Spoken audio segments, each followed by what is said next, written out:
Hey, what's up? Hi, 180 Fit. Let me know if you're out there, anybody.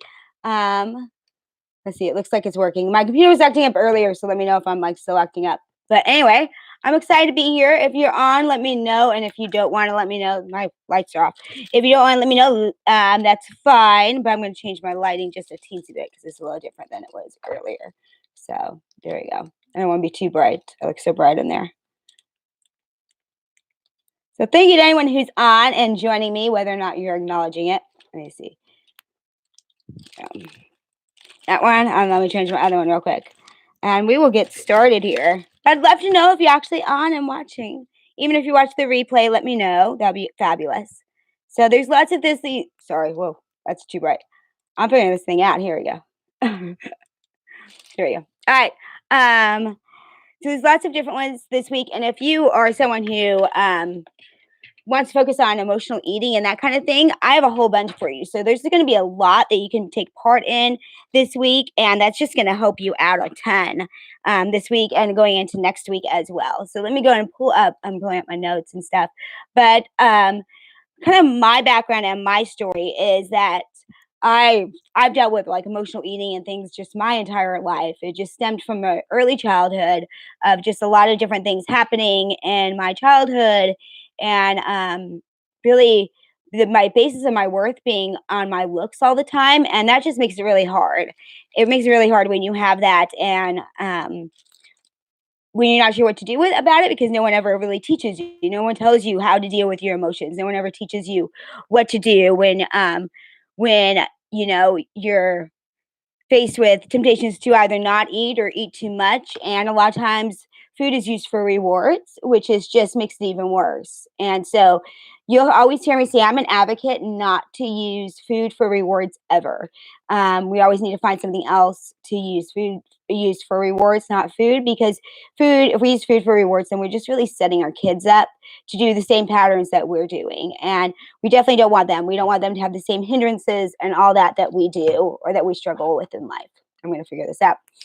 And so I hope to empower you and hopefully empower your family too as we go through this. So as we go through this, my plan for today is really to kind of unpack emotional eating, really look at it for what it is and what it isn't, to notice the common triggers that are found within emotional eating and those kind of things, so we understand why we probably go to and things that might trigger us in our life. Right now is a huge time. That's why I'm doing this.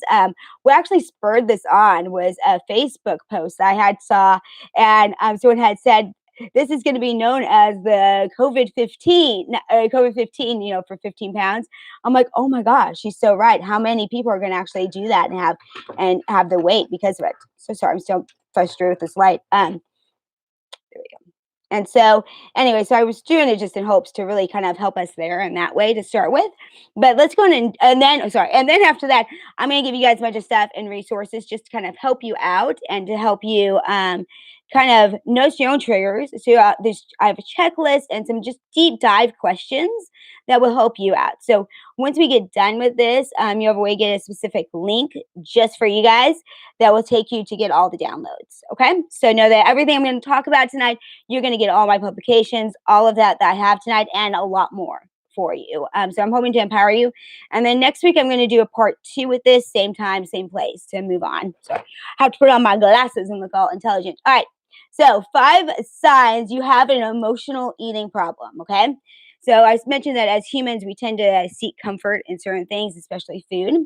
So for example, a good example out there is like a family member or even a friend's death might cause us want to never leave the house or maybe never even be alone for some of us. Some people find their comfort in food. Some people find their comfort in drugs. It just kind of depends. We find our comforts in so many different ways, in so many different areas. And so really finding out where our common comfort things come from and what those are key. And there's because a lot of interesting triggers when it comes to emotions. And next week I'm going to go in and I'm going to unpack emotions a lot deeper than just tonight. And things with emotional eating can be just even such as a lot more than hunger, obviously, but we can even do it in the midst of like really good days and stuff. And so maybe you're having a great day, and maybe you are actually come home and you're like, I want to celebrate. I deserve some ice cream. I had a great day. Or maybe you're working on another habit, and so like your reward is food. And so we definitely don't want to do those things. So here are 5 signs. I came up with 5 key signs that you might have an emotional eating problem. Now remember, this is preaching from the choir over here, right? So no, there's no shame or anything. Like I would fit most of these, especially in the past. I do a lot better with it now. So number 1, if you eat whenever you're happy, sad, bored, stressed, anxious, name any emotion. If your day revolves around you picking up that Coke or eating those tasty chips, then you're emotionally eating. There is a nutritionist and a personal chef that I follow and I like, and she says that anxiety and stress tend to translate into emotional eating. And of course, she's right. Totally right. Think about a time when you were stressed. All of us right now, and the dopamine release from the food makes you feel relieved. It's the same thing that drugs do. And so, so we're looking for that release. We're looking for that just to make us feel better, for the soothing. So when you're happy, right, after you just, maybe ate a whole cake, whatever your vice is, you know, so I'm sure that one probably fits every woman out, every lady out there. um, so we develop a bad habit right off the bat, right? And we develop it on, and I'm sure it stems from childhood. I bet you could think back to your parents doing that, like you had a bad day or something, and here, have something that'll make you feel better. So, just some quick methods to give you something right away to prevent that is to really get to the root cause of the emotions. Like I said, we're going to deep dive that next week. Emotions are something that we have to unpack just in itself, and we just lack self control, right? And so that moves us into our second point. So if you think you lack self control, and all of us do in some areas, so no person is perfect at self control. So self control will cause us to do things that we don't necessarily want to do. Like we'd be like, I don't want to do this. I'm never going to do this again. And what happens? We do it again, and we do it again, maybe, and we do it again. And so we want to stop it, but it's just not that easy. And really, the more and more I think about self control, and I've had such an issue with this before because I thought I could just will myself through anything. I thought I could will myself out of feeling. I thought I could will myself out of any kind of eating disorders. I thought I could will myself, through abusive relationships. I thought I could will myself through a bad job. I thought I could will myself through just so many different things, and even just changing patterns and habits in my life from just simple stupid stuff. And I found, what it boils down to? Micro habits. It's not just the habits. It's not just setting a goal. It's that goal that we have, right? And then we're taking that goal and we're like, okay, what habits do I need? And this week, and then what are those micro habits? Because what happens? I just did a podcast on this; it's gonna be released. So if you are interested, make sure you listen to it. So what happens is with our habits, we have kind of big ones, but sometimes those are. If I take a habit of like I get up and I work out in the morning, that's a pretty lofty goal or even a habit to develop if you don't get up and do that at all. But a micro habit would be this week, I'm just going to get up 5 minutes earlier. I'm not going to hit the snooze button. And you get up those 5 minutes. And that's a micro habit. And what happens is it triggers another micro habit, right? The next step to that would be, okay, I'm going to get up and I'm going to do that 5 minutes of exercise rather than just getting up 5 minutes earlier. And then that triggers another micro habit of, hey, I did that. I could add another 5 minutes. And eventually triggers into our nutrition and everything. So just that pure thing of, hey, I'm just going to go ahead and will myself or have self-control, it doesn't work. All right. Number 3, you have not found other ways to deal with your problems. And food can, so right, and does replace a lot of times exercise, meditation, mindfulness, therapy, just the simple fact of introspection. We just look within, and I'm going to give you guys my journal, a journal that I have that I made, and it's called A Journey Within, and it just helps you kind of look within yourself over the next month and ask you key questions just so you could do that deep dive. I say that we can never ever move forward in our life until we are brutally honest with ourselves, and that takes courage. So I'm not going to say it doesn't. It takes a lot of courage, and but that's the only way. Anyone who tells you that you can do anything different is lying to you. You have to be brutally honest with yourself, and once you are, there's so much freedom in it, like so much freedom. I was so scared of it. Brutally honest with myself all the time, and point is that I'm the one that's causing the issues, even if it stemmed from childhood and from something I can control. I'm still the one that's allowing things to happen. So we have to learn to deal with issues just in a healthy way. And so a lot of times, just even having healthy interactions. Look at your friends, look at your playmates, those playmates playgrounds, as it's called. A lot of times, the people we surround ourselves with, we develop habits and become like them. And a lot of times, too, if you are around someone who actually deals with their emotions in a healthy way, you're going to learn from them. And you're going to actually, it's going to rub off on you. So there's a doctor who says, Susan Alberts, she says, learning calorie-free coping skills is what we want to do, and I like that because we want to learn, have coping skills that don't involve that food.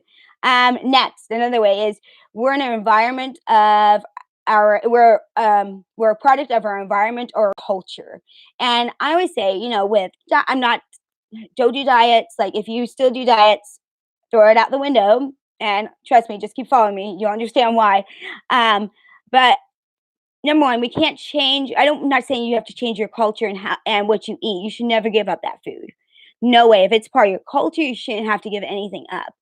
But I think within when we understand nutrition and we're powered with nutrition and understand how it fuels our body and the effects that it has on our energy and even our immunity, like right now, we all want a great immunity, right? And so those key things, then we're less likely to go consistently after the foods, maybe even within our cultures that aren't as healthy for us, but we're still going to enjoy them from time to time, especially when we're doing it as a family gathering or as a holiday or something, just not every single day or of the week, right? So I always say you have to have a cheat day. So Saturday night has to come.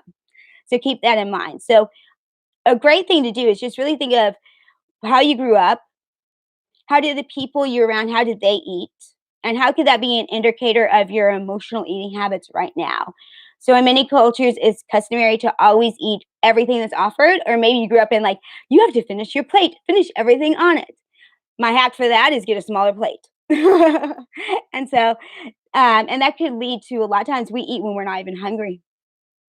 Friends and family may be overeaters, and so you've developed a habit just from the environment, in a way, just not to even feel left out. Maybe you're, I know for me, it was like if I didn't finish what I was eating, like, I mean, it was just you were, it's like you could eat if you eat too much, then you get called out. But if you don't finish your plate, you get called out. So it's like a lose lose where you try to like fit in, like just diabetes and that kind of thing, which is prevalent within our culture. And there's tons of confirmation within that. I read time and again that people will naturally, subconsciously, match the equivalent quantities of food as the people they're eating with. So be sure to pay attention to the next time you're in a situation and see if you like are matching kind of what everyone else has. Um, so this is probably the most obvious. Just I guess it's obvious and it's also frustrating because it's one of the emotional habits that can consume a person and they don't even realize it. It's one of those things of like you could be actually even considered quote unquote dieting and eating healthy foods, but you don't realize how much you're consuming because everyone around you is consuming so much, and not realize that that's actually causing issues. The portion control thing, it's not not what you're eating type of thing. So, and then lastly, you really don't realize you're overeating. This is probably one of the most obvious ones as well because you just have no clue that you're reading. Because think about our portion sizes, right? And you might not realize you even have a problem. Some people really don't, and they don't understand what's going on. Um, and sometimes too, with that, you might not realize you're under eating. So it goes both ways. And if we're under eating and we're not eating all day and then we're like starving when we come home, right? What happens? We binge out on a lot of bad food for us, because our bodies have gone into a stressed state. So what happens if we don't have fuel in our bodies, right, consistently, then we are adding stress to our bodies. And once we have stress, our body um, triggers that we need comfort, we need something, right, we need something to calm us down, and so we run to food. So we're by not eating, we're putting ourselves in a place of stress, which also causes just a wealth of other health issues. So really, it's important for us to get control of this. And so I'm going to dive in, sorry, a little bit deeper now, just into this, and then as we unpack it, because I really want you to understand it, and then I'm going to give you kind of just really from people I've worked with, and a lot of my own personal stuff, not stuff you'll just find out there, because I find that I don't have the normal way of kind of resolving things and looking at things. But I find that it's normally the ways that really work. And so I'm going to give you some things that maybe you haven't heard of, just to empower you. And I would love if you end up, if you, feel free to pop in your questions. I'll look over there from time to time and do a Q&A at the end. But even if you go beyond this and you think of some things and you're like, man, I didn't think to ask Jen that. You guys are going to have be posting my cell phone number in here and my email, and you can see my social media. Message me anytime. I'm happy to answer your questions that end up being in a week or a year later from this. So don't be scared to ask me if you run into something. Okay, so real quick, I want you to just think before we get into this, because I want you to have your frame of, I think it's important for us to come from our frame of our understanding of where we are. So stop, and I want you to think of, okay, from everything that Jen just said, what is my biggest one? What's my number one? Because we could take all five, but that's overwhelming. So take your number one real quick. Just think of it real quick. What's your number one? And then as we go through this, I want you to judge that number one based on some of the things I'm going to say. So I'm going to give you just a moment so you really are thinking. I'm quiet, so I'm gonna make you guys give me a thumbs up. All right, so 10, 9, 8. All right, hopefully you have the one. I should have went back through them, but let me know if you need me to go back through them. Comment, I will. So I'm used to having real notes you can see. So, all right. So if I want you to ask yourself that thing, where is it tied from? Is it tied from a childhood? Is it tied from a particular instance? Is there something that you can go, oh my gosh, if I like really think back to when that started, can you go back to a starting point? And I know sometimes this is uncomfortable, but trust me, like I said, brutally honest. I'm not giving you guys the easy way out, but it's the lasting way. And I want you to think of what that emotion is. Because emotions that drive overeating can come in so many different forms. It might be anger, fueling our eating habits. It could be fear, anxiety, depression, boredom, exhaustion, anguish, loneliness, discouragement. So many negative emotions will upset our psyche. In fact, there are people who turn to food as a way of calming themselves down even when they're excited and happy. I worked with some people like when they're excited, happy, they like eat like nothing else. But when they're depressed and down, they don't eat. So it's really quite simple in a way. If I could simplify this, if we turn to food, even when we're not hungry, then there's a good chance that we're an emotional eater. On the flip side of this, if when you, like me, when you have emotions, if you tend to run and avoid food, is the same thing. We have emotional issues with food either way. That's why I always say like obesity and eating disorders are really just almost the same thing, just different masks, honestly. Um, when we really dig down deep into it. So, um, those emotions that drive our eating habits find that hunger can come quickly. So, honestly, like after we build a habit turning to it. It's almost like as soon as we feel that emotion, it's like we trick our body into feeling hunger for it, and so we've developed this habit, and our body responds. And so, even though we're not hungry, we think we immediately need it. And we might find ourselves even going out of our way to get a specific food. Have you ever had a rough day? Am I the only one? Have a rough day and you're like driving home, you're like, I know it's like way out of the way and I should get home right now, but I'm going to get what I want. And so, or like get up in the morning, like you could just eat breakfast there, but you go out of your way just to get your comfort, whatever it is in the morning. Or maybe you're sitting home nice, cozy at night, and you really don't need to get out, but you really want that ice cream. So, I mean, it is that strong of a drug. It's like a drug, like you have to have it. So, even just driving a long way to get, a specific burger and or heading home from the grocery store, after like filling up your cart with a bunch of stuff you didn't need because you just wanted it because you thought you deserved it because you want to calm yourself. Those are like really big things. And so emotional eaters tend to choose foods that bring them comfort. The salty foods, the sweet ones, the fast food, pretty much the worst types of food that we have available to us. Emotional eaters are often guilty of sacrificing, or sorry, scarfing, not sacrificing. Well, actually, sacrificing good food. I'm scarfing the food down so quickly that is also can be known as binge eating. Which, if you know, binge eating is considered an eating disorder. Like I said, two pieces of the same kind of pie there, or whatever you call it. So you may feel anxious to eat your food. So you eat your food so quickly, you may feel shame. You don't want other people to see what you're doing. Um, and, maybe sometimes you were just raised in a home that where you just ate really quickly too, and you're used to scarfing down food. So, another hallmark of emotional eating is ignoring your body's signals telling you that you're full. Instead, the emotional eater pushes beyond that feeling until they feel sick. This involves feelings of regret and guilt, which causes them to hide their eating habits and go. Ultimately, that leads us into depression as well. And so you might find out, it might sound like, some people have told me, like, I've gone through some of this before and sat down with people that I've coached through nutrition. They're like, well, that's not really that big a deal. I kind of just get over that. And I'm like, it, it really is. It's a huge deal because it's become a coping mechanism, and coping mechanisms control us. They keep us from going to social events. They keep us from being aligned with our true self. They keep us from being an empowered life. They keep us from living our ultimate destiny, ultimate calling in life, what we are supposed to do.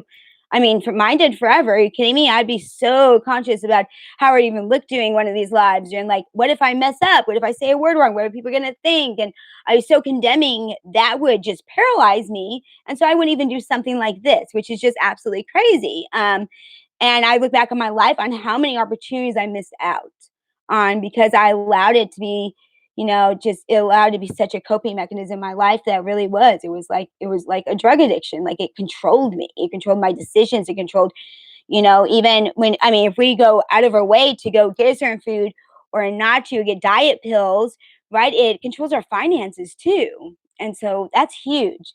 So emotional eating really starts to take over our life. And then if it creates weight gain or too much weight loss, it just causes us shame. And then especially if people start pointing things out, right? Then we tend to turn to it even more because it's a coping mechanism. So things get rough. So what do? We go to the thing that we don't want to eat all the more just to numb ourselves. And we get down this path. And I don't know where you are on your journey. I don't know if this is something that is just kind of you're noticing in your life and just kind of the beginning phases because this can happen anytime in our lives. Like we can go through and maybe we've been fine and then a life event happens like this and suddenly we can't go to the gym and suddenly we're on all this food and we're stressed and we start developing this habit and developing this path. So whether you're like first starting out or this has been since childhood, um, there's hope. That's the good news. It's like if I get out of this, yes, like anybody can, trust me. That was strong in my life. And so, and I still have things like I'm gonna give you some triggers. And I still like have these, like I know if these things happen, like there's certain things I've placed in my life that make it so I don't go back to old coping habits. It's just like someone who's was an alcoholic or someone who was a drug addict. They have certain triggers. They know if these things happen in life, that these are the common ways that they will go back to those things. And what do? They have people they can call, right? They have affirmations put up around them. They maybe even I have a letter written to myself, like so that I don't ever go back to certain things. And it's true. Like I will read that letter before I will ever go and do any of some of my previous habits. I read that letter as a letter to myself, promising myself I would never go back to that place and dedicating to myself and reminding myself of all the things I'd sacrificed in my life. And I read that and I'm like, I'm not going back there, man. It's not worth it. So if nothing else, that might be something that you do. That's one thing I did, and it's been I've done that for a few things in my life, and it's been a game changer for me, truly. So wherever you are, that we have to identify where our triggers are. So I'm going to kind of walk you through some, but I encourage you this week to really notice your emotion, like that. You remember, you took that one big thing. We're focusing on one, not on all. Focus on that one. And this week, I want you to really like be aware of it. Be aware of it, and be aware of the triggers that cause you to even think about going that way. And if you find yourself in the midst of stuffing your face, then realize that I'm stuffing my face right now. This what trigger causes, and write it down. Keep a list all week long.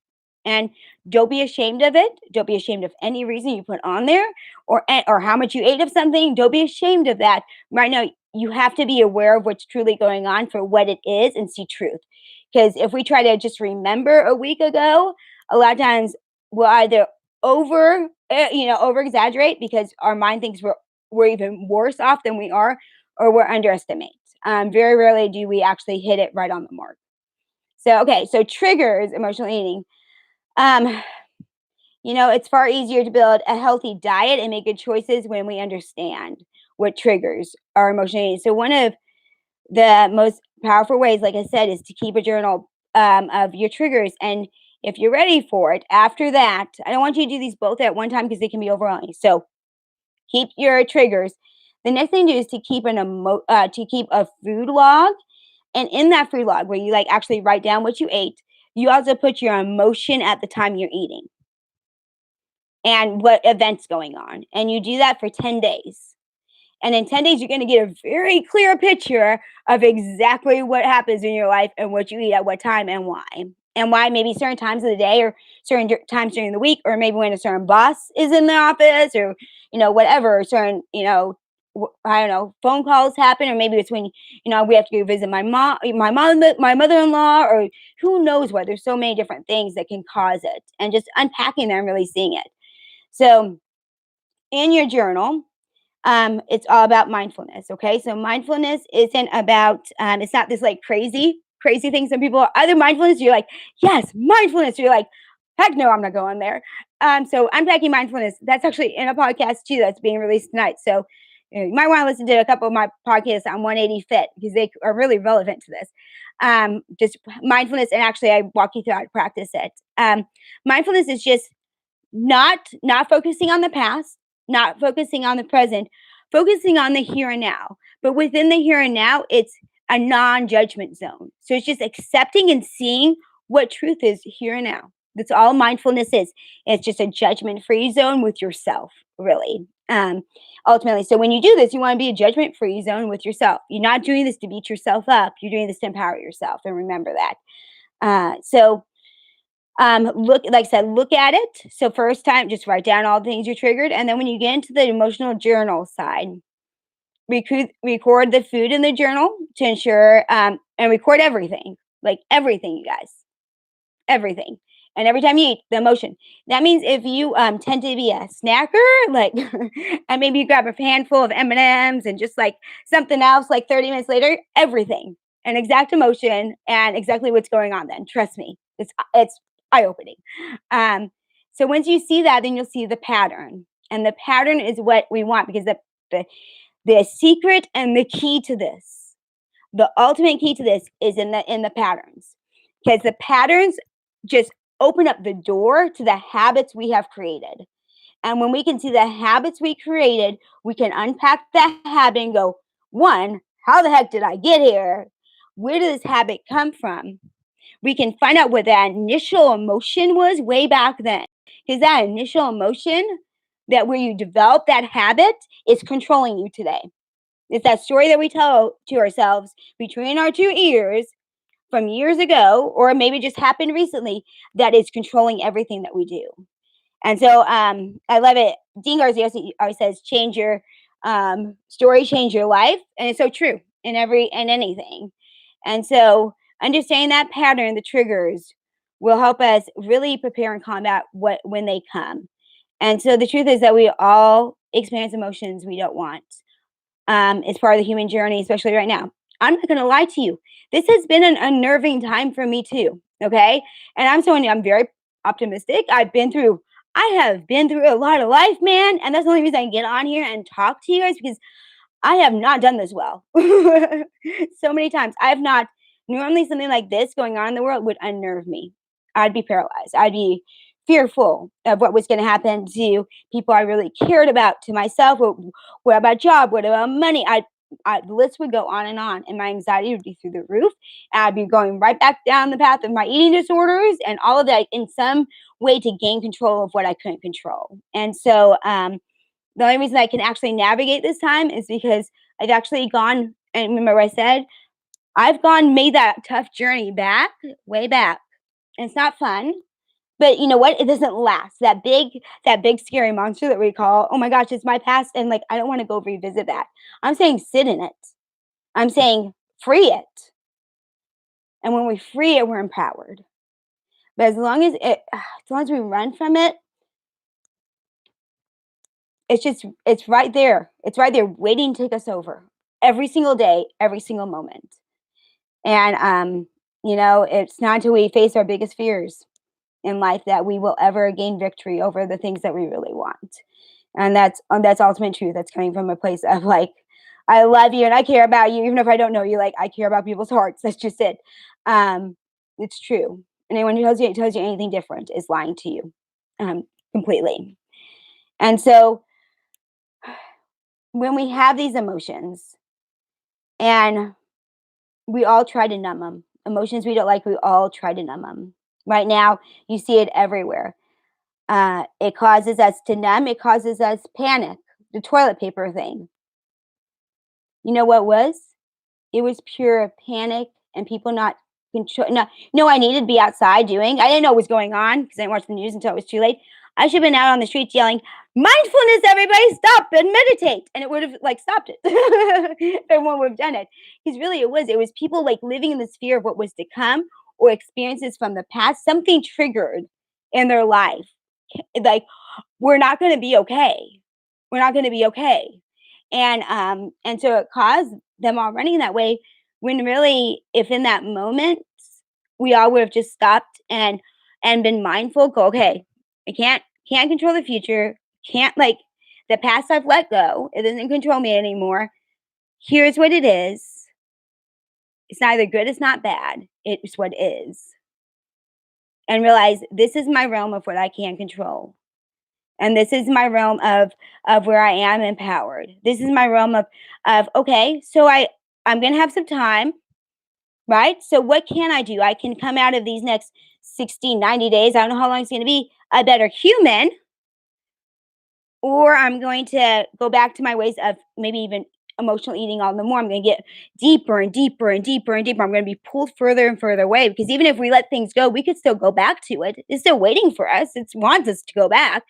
We have to make that choice not to. And so I challenge you. I know Dallas here. We're on lockdown all the way until May, and my even my conference just in June just got canceled. So I think we're gonna be locked down for a while. Imagine 30 days if you really took this and you said, okay, you know what? This is my thing. I'm gonna work on this. 30 days, micro habits.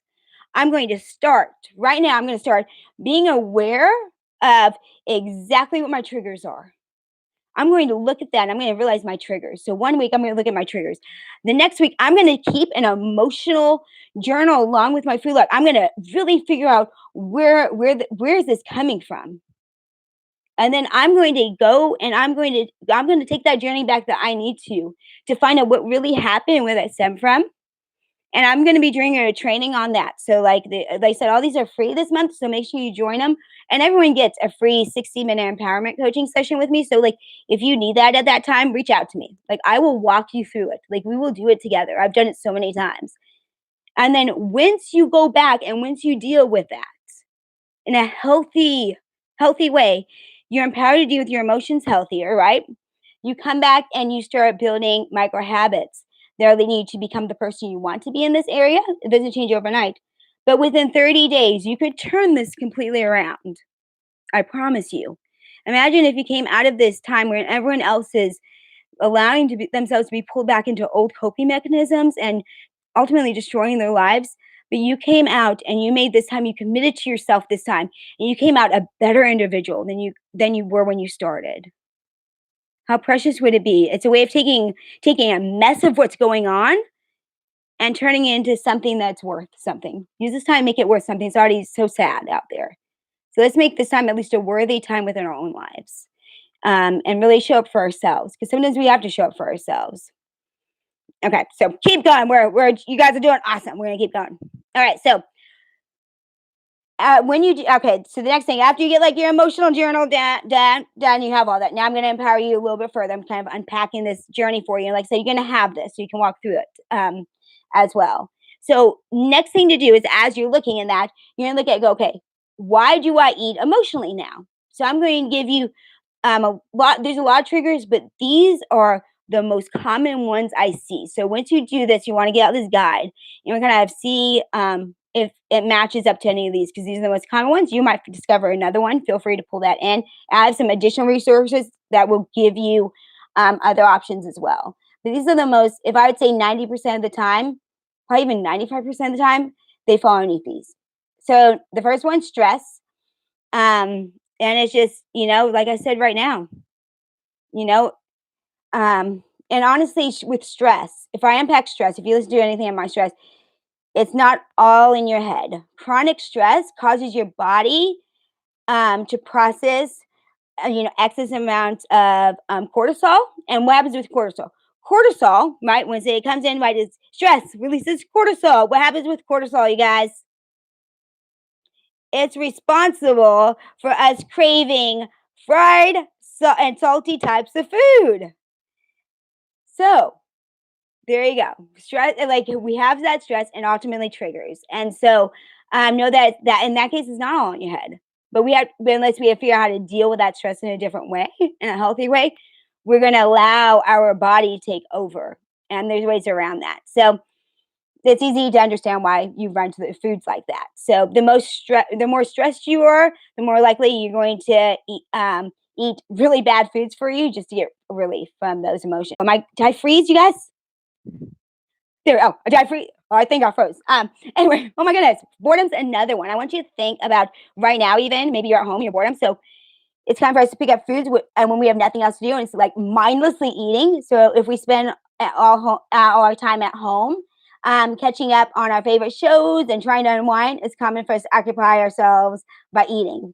It might even be just completely mindless, or maybe we just don't want to. A lot of times, sometimes it's just avoidance of what we need to do, right? And so, social influences is the other one. Meeting friends for dinner. A lot of times we use that as a stress relief. The problem with that is also often leads us to overeating, because we get so caught up in the moment and order 3 courses and then dessert.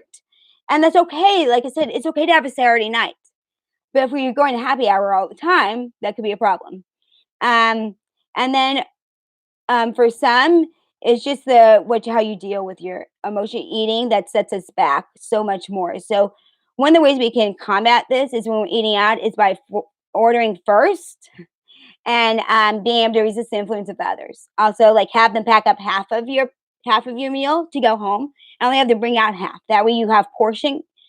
I trust you. Almost anywhere you go, unless it's like some really wealthy, like awesome place where like they give you very little, which is actual portion sizes, then you could have them pack up half of it, and you probably have closer to the normal portion size that we should be eating, and your body will adjust.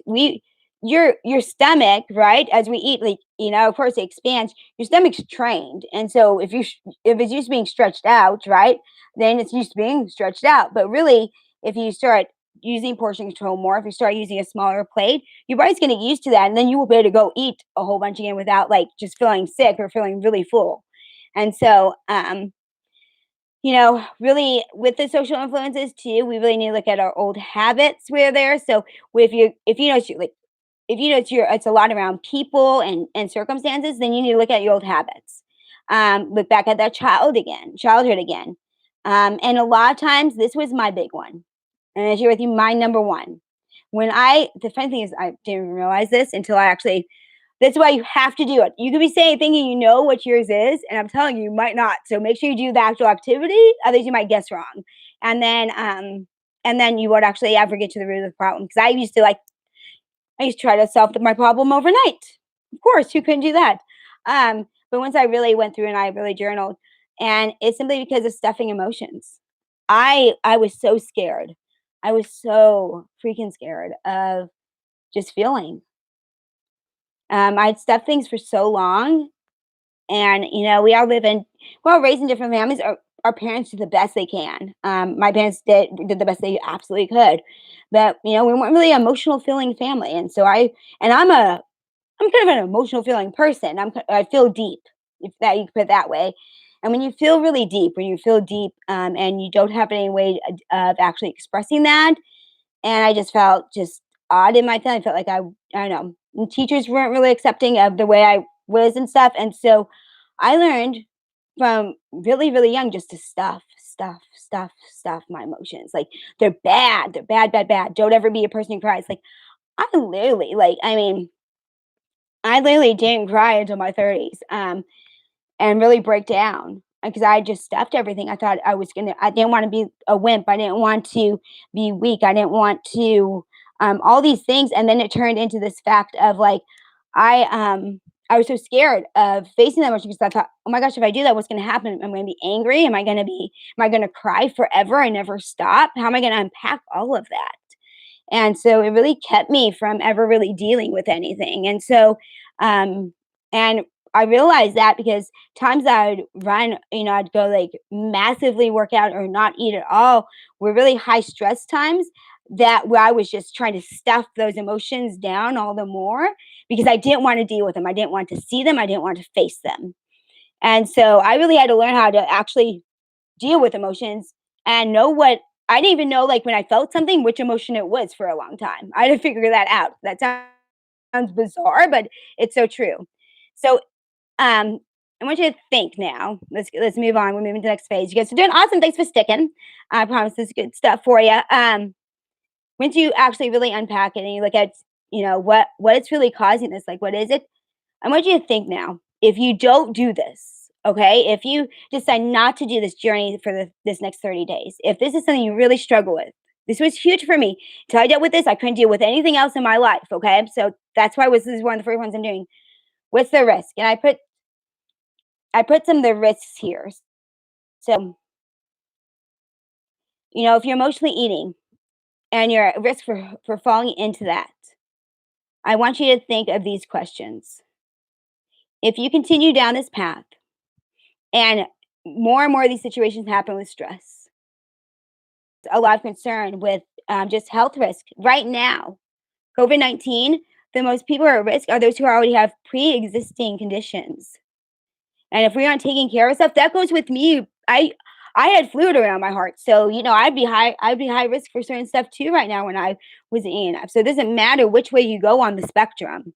Like either way is bad. And what really got me, and it's not to scare you, it's just because it hit me hard.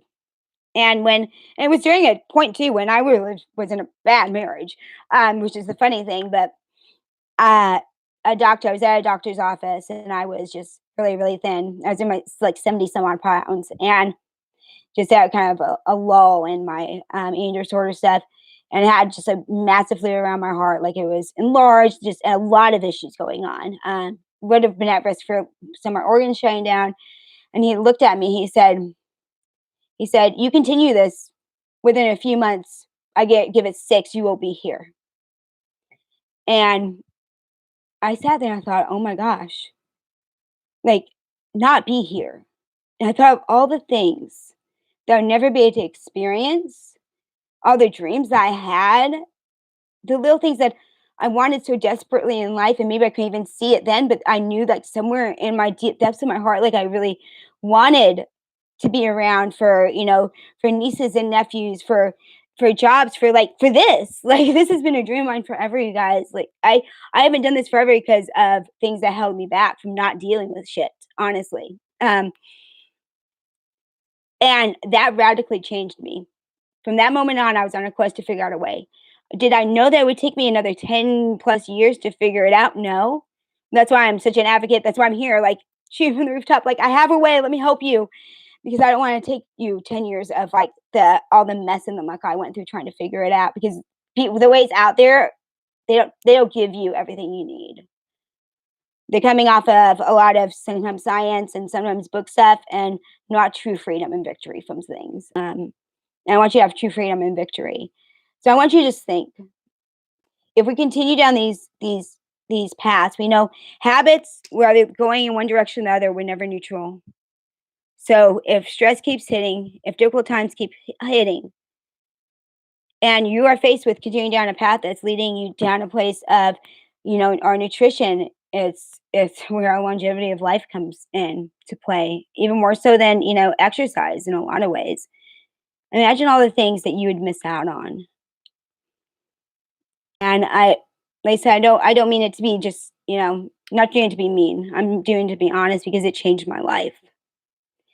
And what I did is I went home that night. And this was my defining moment in this, okay? I went home that night. And that's when I listed all the things that I would miss. All the things like I would sacrifice just because I couldn't deal with face whatever it was that was holding me back. I didn't know it was emotions at that time. And that's when I wrote the letter to myself. Because I realized all the things I had already missed in my life and all the things I would miss. So I encourage you, maybe the first thing you do is just find a quiet spot away from everybody. I know that's hard. Like I'm stuck in the same house with my entire family. Lock off the bathroom for a while, take a bath and do it. I don't know, but or get outside. And I encourage you just to really, really sit down and deep dive and really think about those things. And you don't have to do it now because it's something that's between you and you. This is something that's personal and not something that you ever have to share with anyone. If you need someone to help you walk through it, like I'm here. Please know, like I am so here for you in any way I can be. Because I don't want you to stay stuck. But some things are very personal and they need to be done alone, and I get that. But if you need someone, or if you write down you need someone to talk through it with, because you don't know what to do with it all, let me know. That's what I'm here for. Yeah. So I call myself an empowerment coach because I'm more than just a fitness trainer. I look at the whole person. It's about the whole person, and I've spent my life like trying to figure out the whole person. So know that it's okay, whatever it is. But be brutally honest. When you do that, you need to sit down, go to the mirror like I do, and be like, "You're the problem." Time to be brutally honest and go like commit yourself to it, and then do the other things. You know, realize what's going on, realize your triggers, realize what's causing it, resolve that issue with those emotions. I'm going to teach you next week how to deal with emotions. Okay, that's going to be next week. I'm going to empower you same time, same place with emotions. So you have to unpack emotions totally in order to do that. And then start changing those micro habits. And I'm not training on micro habits. So it's like I'm leading this, like I have a plan for this for you guys. And you'll be amazed at how much lighter you feel. I guarantee it.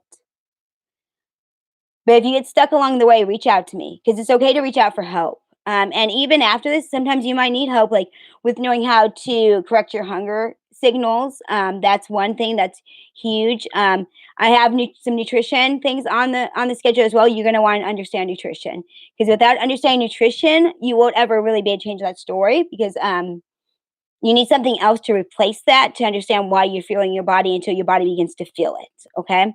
And then, of course, don't set yourself up to failure. The last thing I want you to do is beat yourself up right now. The last thing I want you to do right now is to try to change everything tonight. I tried that like 1,000 times. It didn't work any of them, so don't do it. I tested it plenty for us, you guys. Seriously, give yourself grace. Because right now, whether it's happening right now, you started something you don't like, or recently, or it's been from your childhood, look, it's not your fault in that moment. What we have to do is look at that us continuing it is our fault. Once we have knowledge, you have knowledge now, you're empowered. But you can't feel guilty for something you didn't know. If you've never heard this before completely, if you've never understood this and you're suddenly having like a light bulb moment, how can you blame yourself? Beating yourself up is going to get you nowhere fast. and also deciding that you're just going to change this overnight and not listen to Jen's little process. Trust me, if I could change something quicker, I would. I'm all about the fastest way to recovery on things or doing things. There's no, you really need a month for this, honestly, to really do it and do it right. Otherwise, you're going to be coming back and you're going to visit this again next year in 6 months and realize that you didn't go as deep as you need to. Not to say that we don't need to do this a few times or at certain times in your life. You might have to. But really, I want you, this is the time to get to the really depths of it because you have to untie that really big one in order to unbreak the other ones. So let's talk about right now combating temptation because you might be like, well, John, good. In a month, I'll be able to start working on this. There's some things you can do now. So I'm going to help you, empower you now to start combating temptation. So last few things. So if one of your triggers is loneliness or boredom, reach out to a friend. Text me. Hey, you guys, I'm talking to walls. I tell you, like Mr. Bear, I have this like big stuffed animal. It's hilarious. I way too long to name him, so I just was calling him Mr. Bear, so it stuck. I actually sat him in here the one day just so I wouldn't feel so all alone. I mean, that's so sad. But seriously, reach out to me. Hey, I'll talk. Um, if it's stress that triggers you, you need to eat emotionally, then learn how to manage your stress effectively. Make sure you jump on my webinar on stress, or I believe I might even have a podcast on there. I'm not sure if I do or not yet. It might be on my queue to release this next week, but stress is coming up if not. But I do have a whole webinar on that too for you guys. But really learn how to managing stress is huge. And the way that I thought you do it totally wasn't the way. So like I've learned the way. So there's several ways that a lot of times people tell you, and these are some of my top ones. If I give you just some power ones right now to stress that actually work, they don't actually go all the way into it, but they work. Yoga is a great one. Meditation is excellent as well. So is you know what something gets me out of my biggest funks, you guys? Music. Like put on some good music and go to town. I don't know about you, but like oh my gosh. Saturday nights, like if you're on Instagram, you need to follow do club quarantine, it's called. D Nice. I just found him this last week. Oh my gosh, like 4 a.m. We're like all still up and he's like, he rocks. Like well, if you like kind of like more 80s music, but seriously, like find something to get you just out of your funk of your mind. If that music really has always spoken to me. So I guess I could say that. But music for me does even more than yoga and meditation, honestly. Exercising, just for me, it was like overdoing. So I can do writing, journaling it out, writing out your thoughts. The way that I put it is like you can always journal because what happens with a journal? It doesn't speak back to you. It doesn't interrupt you, right? It doesn't tell you your feelings or what you're thinking is wrong or invalid. It'll never do that. I'll never judge you. And hey, it soaks up your tears if you have some to cry. So I think journaling is always a great thing. And when I say journaling, I really do mean like writing it out. There's studies that are going to hold up the research about actually the writing and the connection that has with the brain compared to typing. So trust me on that one too. And then if your hunger is driven by exhaustion, okay, exhaustion would be another one. Or is your exhaustion making you feel hungry, or maybe you want to reconsider your bedtime pattern, or maybe your morning routine and evening routine. I'm going live every day on my morning and evening routines, so if you want to know how to do that, like I'm going to live it out in front of you and have you guys live it out in front of me, ask questions. So feel free to join me on those. A lot of times, are the way we structure our mornings and our evenings, those sandwiches in our day, can really help too when it comes to kind of just exhaustion and also emotional eating in the mornings or the evenings. So, and then are you prone to emotional eating when you're procrastinating? Just to do the stupid task. Honestly, put a note somewhere and put like, do the damn thing. And like, honestly, because think about it, we go avoid it and do. I mean, I was talking to one girl and she was avoiding exercise so much that she like cleaned her whole place. I'm like, girlfriend, you like just exercise. You just went and exercise, and you came home and finished. And it was just so funny. We like avoid things that we really need to do by procrastinating and doing other things. So and a lot of times it's eating. So just do it. You'll feel so much better. You'll feel so proud of yourself. So just remember, if you've been doing this a long time, your body has likely gotten used to that number of calories. And when you scale back, you feel like you might be starving yourself. Okay, if you start like changing up and just being more mindful of what you're eating and stuff. And so remind yourself that you're not starving yourself. Make sure you're not starving yourself though too. So that's where it comes in, like tracking that food. Ask me. Like I will tell you kind of a basic plan. Like I will give you. I have a nutrition guide. If you want my nutrition guide, like it even gives you a week worth of recipes and stuff. And depending upon your weight and where you are, it gives you like how much you should be consuming. Just like let me know you want it, put in the notes, and then it'll be on your way. But also, I hope you walk through that too. So here is the top way to eat mindfully. So once we kind of unpack things, we'll really get into this. But if you want to start thinking of this practice now, then how to eat mindfully. It starts with a grocery list. That's all. A lot of you though, we can. I mean, now, nothing's even in the stores. What I was saying, unless you live somewhere there's actual like stuff in the stores, but or just like seriously, order and have it delivered or go pick it up. Like only get what's on the list, and only shop the outside. Don't go in those aisles, the mid aisles, all junk. If you just simply shop the perimeter of a store, you'll be eating healthy. There's all the natural stuff around there. So small hack: avoid all the aisles and you just do the perimeter, and you'll be good. And you're not tempted then either, and your kids aren't tempted. But do the list, and I say just if you struggle with this, honestly, one of the best things to do is just get them delivered, even if it doesn't really cost anything extra, or just do the drive-by pickup thing. So, and smaller, invest in a smaller plate. Get the small plate. You trick your brain. If you're eating at restaurants, we already went through that. Make sure that you're maybe one of the first to order, and then you have half of it packaged up. And if you're getting something that you know, like if it's cheat night, like enjoy it.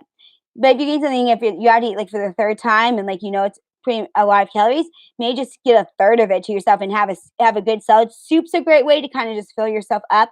I always drink a glass of water before I eat. It just helps with digestion as well. And it's gonna make sure you're eating because you're hungry and not because you're dehydrated. A lot of times we think we're hungry, but we're really just dehydrated. So we consume calories we really don't need. So, and if you're emotional eater and you struggle with it, make sure you speak it to your doctor and find out what's really going on, because you might have health concerns that you need to know about. Don't be scared of the truth, because when we have the truth, we can do something about it. So when we don't have the truth and we don't know what's going on, we don't know it, that we are just digging our head in the sand, and we want to be empowered lives. Empowered lives look at what the reality of what is. When I found out how bad my health was, like it empowered me to realize I need to learn about nutrition. I need to learn about the stuff, like what's going on. And that's when I actually got certified and stuff, was down that path, because I realized, oh my gosh, like this is affecting me more than I actually think it is. It's not just some kind of game or joke. And so having that just going to empower you all the more. And then, if you get blood results, like I can read your blood results really well. It's one of my things that I learned to do, and I could tell you like what things you need more of in your actual diet, and what things are going to help you out the most right now, where your body demands certain things, because some bodies like demand carbs at every meal, some bodies demand protein every meal, some bodies demand a little bit of that insulin push at certain times of the day. I can read a lot of that through your blood results, so let me know if you want me to do that. So just remember, so I'm closing down here. I want you to remember there's no shame. No shame in being an emotional eater. No shame at all. It doesn't mean that something's wrong with you at all. It doesn't mean that you've done something wrong in your life. It doesn't mean that you're even you should even be blamed for it, or that you're the cause of it. A lot of things happen in life, and they're circumstances, and we never asked for them. We didn't ask what family to be, brought up in. If we were raised around parents who ate a lot and families that ate a lot, and we learned those habits and those patterns from our families, how can you blame yourself? You weren't taught any differently from a child. You can't like play a shame game. Okay, so this is something where you can realize like that's part of when we go back. You're gonna actually have a lot of compassion on yourself. You're gonna realize what happened in that moment. Like you know, you're telling yourself and playing a story that you didn't need to hold on to, because that little girl didn't know what else to do, or or even as an adult, that adult didn't know how else to respond within that moment. So no shame. I have plenty of stories that nothing could surprise me. Nothing could trust me. It's gonna be okay, wherever it is. The most important thing is to really take this seriously. Realize you're just going to be able to do your job. No one else is going to be able to be you. And so fulfill who you're supposed to be in this life by living a life that you can be empowered. And the only way to do that is to feel fully alive every day. And the only way to do that is to get this right in our nutrition. And so realize that at this moment, you are worth more than you could ever imagine. Because a lot of times, if we have emotional eating issues, then we also have body image issues. We also have deep, deep hurts as well that go back a long time. And so I want to help you unpack those because it's a trap you don't need to be in. There's so much freedom on the other side, and your future self, that person you envision being, she's calling to you. She's over here to you, yelling at you. Um, you know that there's hope. So no, there's complete hope in this. It's not going to be something else that you just start and that you don't complete. If you really do this brutally honestly, I encourage you, write down what you missed out in life and what you're going to miss out. Be brutally honest. Write yourself that letter. It's going to make a difference. And then look for those triggers, but not in a blame for not like a beat myself up. This is just what it is. Find out what those habits are, what's causing it, where it stem from, and let's go back there. Let's free it. Let's free you. Truly, I would never thought that I'd ever be at a place where I could say that it doesn't run my life. Do I have to do certain things to safeguard myself? Yes, completely. Do I find myself sometimes, going the other way? Yes, I do, but I catch myself. But it doesn't control me. It doesn't have this hold on me, and I don't stuff my feelings down anymore. I actually can feel and be okay with it. So, I'm going to give you guys everything I went over plus a lot more. And in this, I'm also giving you guys a worksheet. So if you really want to kind of ask yourself some deep questions, some hard questions, I have several on just kind of a sheet that walks you through that. And I also ask you some like questions just to spur some like curiosity with some things that maybe would help you like change your mindset on food and actually like just the way we view food too. So there's lots of different things in there. Take whatever serves you. Some of this might have been a great reminder service. Some of it you might have heard, and it's never bad to hear it again. I hope that in some way that you got something out of this. Then some way you realize that there is a path, and that someone does care over here, and that there is hope for you, and there is a journey you can go on. And know that I'm here. When I say that, like I mean it 1000%. You reach out to me, I'm going to show up. I promise you. And no matter how long it takes, I'm not going to give up. I'll always be here because you're worth it. You have a heart, a precious heart, and a precious life. So remember how valuable you are, how worth this journey you are. And let's come out in another 30 days. Let's be better humans for ourselves, for our family, for this world when the world is falling apart. Let's do something and make this time that seems chaotic and like could take us all under, and let's make it worth something. Let's give it meaning beyond ourselves. Because when you're alive and fully yourself, you're fully alive to give to the world all that you're meant to do. And that's where true joy and happiness is found, is when you can show up 100% for the world out there. These are my greatest moments right now. It's made to like be fully alive for everybody else. I would go through that whole entire journey of everything all over again if it meant I would be here because of it. So, there's a great hope for you. I appreciate anyone who joins me tonight. If you would like the guides, okay, if you want because I have like bonus material for you, so I'm not going to put it all here on this one. I need you guys to actually, if you will text me, or you could pop in the notes down there. If you want to comment, you just say hi, and I'll know that you were here on this one. Just make sure I have some way to get in contact with you. I'm not going to spam you. You have to opt into anything I do. I have over 150 emails on my Facebook group. They have not gotten one single email from me. I don't believe I hate opting into one thing and getting 50,000 emails. I'm like, really? So I do one newsletter a week, and you'd have to totally opt into that and have a texting service like daily, like Gen moments, just to keep, us motivated and going. But either one you have to completely opt into. and you would be clear that you were opting into, and you'd actually have to like ask me to do it. So, or it'd be on a certain site you go to log into. So, if you text me, that doesn't mean you're gonna be on my texting service unless you ask.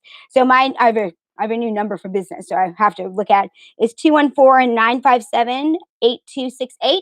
Let me know that you watch this, and if you watch this within the next because I'm going to be cutting off this end, so it's not on the actual one that's on there.